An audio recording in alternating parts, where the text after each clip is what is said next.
Hello mga kapakners! Welcome back to our YouTube channel.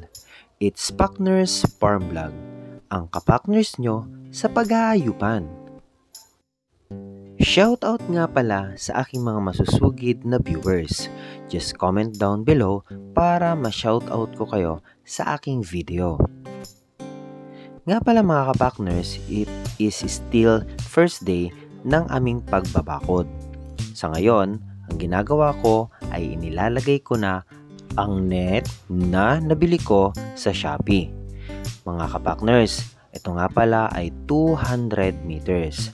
Actually, umaabot sa 1,800 ang 100 meters nito. Kapag kasi dito namin bibilhin sa aming lugar, ay umaabot ng 5,000 pesos ang 100 meters. So malaki talaga ang naititipid ko, kaya sa Shopee na ako bumili.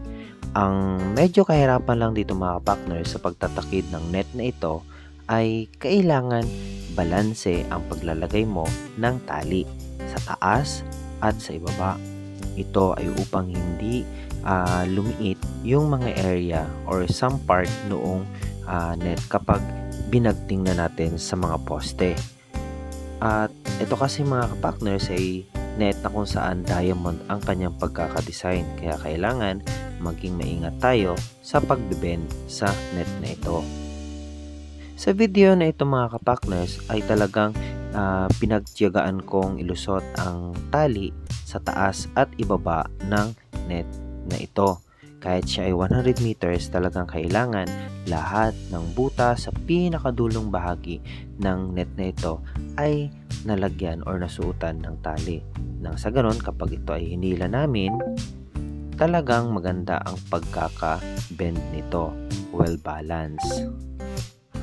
Ang crucial part lang nito mga kapakners ay yung kapag may mga kantuhan tayong paglalagyan, kasi kailangan maayos din na maibend ito sa mga kantuhan, dahil once na hindi maayos ang pagkakabend nito, maaaring maapektuhan na ang dulo ng mga net na ito. So mahihirapan tayong pagpantayin ang nasa itaas at nasa ibabang bahagi ng net na ating ikakabit. Nga pala mga kapakners, nasa 3,600 ang nagastos ko sa 200 meters na net na ito, at sa Shopee ko nga po ito binili. At alam nyo ba na talagang malaki ang naitulong nito at malaki yung naging ambag nito doon sa aming lote, kasi almost 1,000 square meters yung aming lote. At ang laki nung naitulong niya, kasi nga sa halip na gumastos pa ako sa pagbili ng kawayan para maging bakod nila, ay ito na lang yung aking pinili. Nang sa gayon, wala talagang makakatakas na hayop sa loob ng kulong ang aming ginawa. Kasi nga po, kahit manok yung aming alpasan dito sa loob ng lote namin, ay hindi siya makakawala, dahil sinecure din po namin yung mga ilalim na part nung net na pinalpalan po namin ito ng mga maliliit na sanga para yung mga siwang or kawang sa ilalim ay talagang sure na hindi makakalusot or hindi kasya yung mga manok. At dahil nga po limited lang yung aking araw na pag-stay dito sa aming bayan, ay pinagsabay ko na. So habang naglalagay ng poste yung aking pinsan na si Abraham, ay ako naman ay nagsimula ng maglagay ng net. Sa ganon, masundan ko kaagad ang kanyang mga posting binaon sa lupa. So isa talaga ito sa mga plano ko mga kapakners dito sa amin, kasi nga nangihinayang ako sa bakanting lote.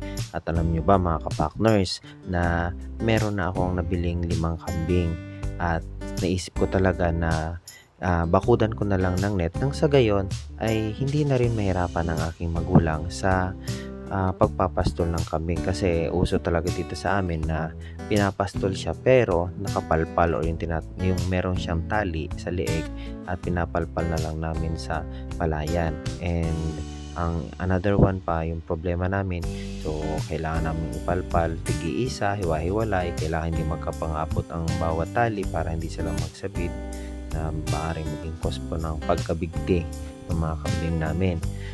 Kaya po naisip ko talaga na bakudan na lang ito nang sa ganun, aalpasan na lang. Kasi kapag po nakatali yung kambing, pag halimbawa medyo mainit, sobrang init ng panahon, at talagang walang masilungan yung aming mga alagang kambing, kailangan pa namin itong pasyalan sa bandang tanghali para dalhin doon sa silungan.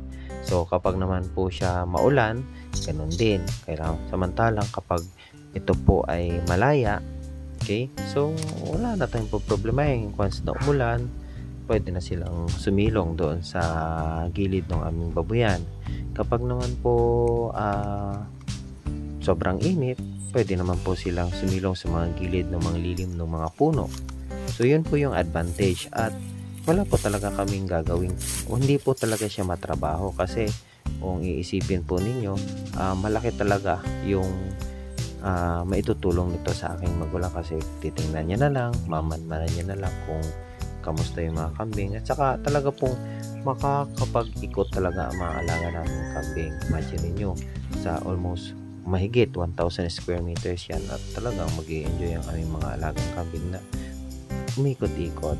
Unlike po dun sa nakatali lang, na limited lang yung area na kanilang makakainan ng damo. Alam nyo mga kapak-guys, isa din sa magandang mag-game business natin ay ang pag-aalaga ng kambing kung tayo naman ay mayroong bakanting lote. Bakit? Kasi unang-una po, wala tayong masyadong gagastusin. Talagang mamumuna lang tayo sa pagbili ng kambing. Pero sa kanilang pagkain, kung nga meron tayong bakanting lote, wala na tayong dapat problemahin, kasi doon lang natin sila ipapastol.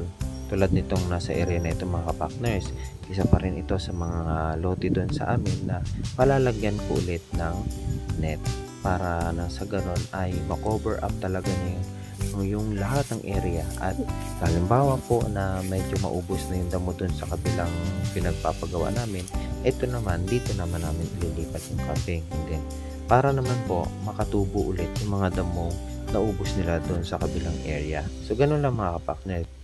Marami din pa kasi sa amin mga kapartners na nagsasuggest nga na kung maaari ay bakudan na lang, nang sa ganon alpas ang aming mga alagang kambing. So yan mga kapartners, palalagyan ko din yan ng bakod, nang sa ganon tubuan ng maraming damo pa itong area na ito, 'di ba? Napakalawak. At saka alam mo naman na ang aking inaalagaang manok naman ngayon ay free-range chicken, which is ang madalas talaga nilang kinakain ay mga damo. So kailangan ko talagang i-maximize yung area namin, nang sa ganon ay mas tumaba pa yung aming mga alagang manok. At hindi lang yon, mas makakatipid pa kami sa patuka, dahil nga tuwing umaga, sa tuwing aalpasan namin ito, ay diretso na talaga sila doon sa damuhan, 'di ba? Mas makakatipid ako sa pagbili ng feeds. Sa halip na full sila sa pagkain ng feeds, ay diretso na lang agad sila doon sa damuhan. Tingnan nyo naman mga kapartners, wala nang kadamo-damo, samantalang nung unang video ko yan, masukal yan, ang daming damo yan. Nung nilagyan ko ng 16 na free-range chicken, yung brown decal, black astralorp, ayan na, talagang naubos ang damo doon sa area na pinaglalagyan namin ng mga manok. So for now mga kapartners, ayun lang ang aking maisi-share, at sana po patuloy niyo pong suportahan ng aking channel. Salamat po sa patuloy na pag-view. Huwag po kayo mag-alala mga kapartners, bibigay ko ang lahat ng aking makakaya para sa ganun ay makatulong ako makapagbigay ng impormasyon, hindi lang sa free-range chicken. Pagpapatuloy ko rin po yung aking pag-aalaga ng broilers, yung tinatawag nating 45 days. So paano mga kapartners, maraming salamat po, hanggang sa muli.